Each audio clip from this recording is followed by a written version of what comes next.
গাজাভিত্তিক ফিলিস্তিনি প্রতিরোধ আন্দোলন হামাসের সামরিক শাখা গাজায় আটক 2 ইসরায়েলি বন্দীর ভিডিও প্রকাশ করেছে। এতে তারা তাদের মুক্তি নিশ্চিত করতে একটি চুক্তি করার জন্য ইসরায়েলি প্রধানমন্ত্রী বেনিয়ামিন নেতানিয়াহুর সরকারের প্রতি আহ্বান জানান। শনিবার প্রকাশিত ভিডিও আগে হামাসের প্রকাশিত বন্দীদের ভিডিওর মতোই।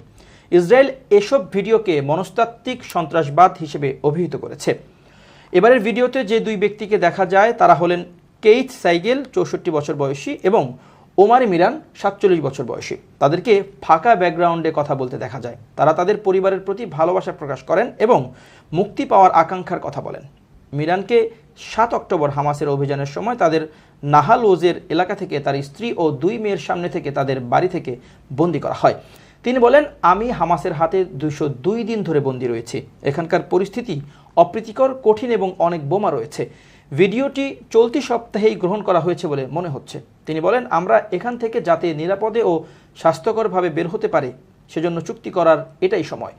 বিক্ষোভ অব্যাহত রাখুন যাতে এখনই চুক্তি হয়। গাজা যুদ্ধবিরতি নিয়ে ইসরায়েলের সর্বশেষ পাল্টা প্রস্তাবটি হামাস বিবেচনা করছে এমন খবর প্রকাশিত হওয়ার পর শনিবারের ভিডিওটি প্রকাশিত হলো। আলোচনার গতি বাড়ানোর জন্য মধ্যস্থতাকারী মিশরের একটি প্রতিনিধি দল ইসরায়েলে গেছে। ভিডিওটি পাস ওভারের ছুটির দিনে প্রকাশিত হয়।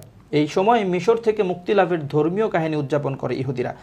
ভিডিওতে কোনো তারিখের কথা বলা হয়নি, তবে মিরান বলেন তিনি 202 দিন ধরে বন্দী আছেন, আর সাইগেল পাস ওভারের ছুটির কথা বলেন। এতে বোঝা যায় অতি সম্প্রতি ভিডিওটি ধারণ করা হয়েছে। ভিডিওতে এক পর্যায়ে সাইগেলকে কান্নায় ভেঙে পড়তে দেখা যায়। তিনি গত বছর তার পরিবারের সদস্যদের সাথে ছুটি উদযাপনের স্মৃতিচারণ করেন।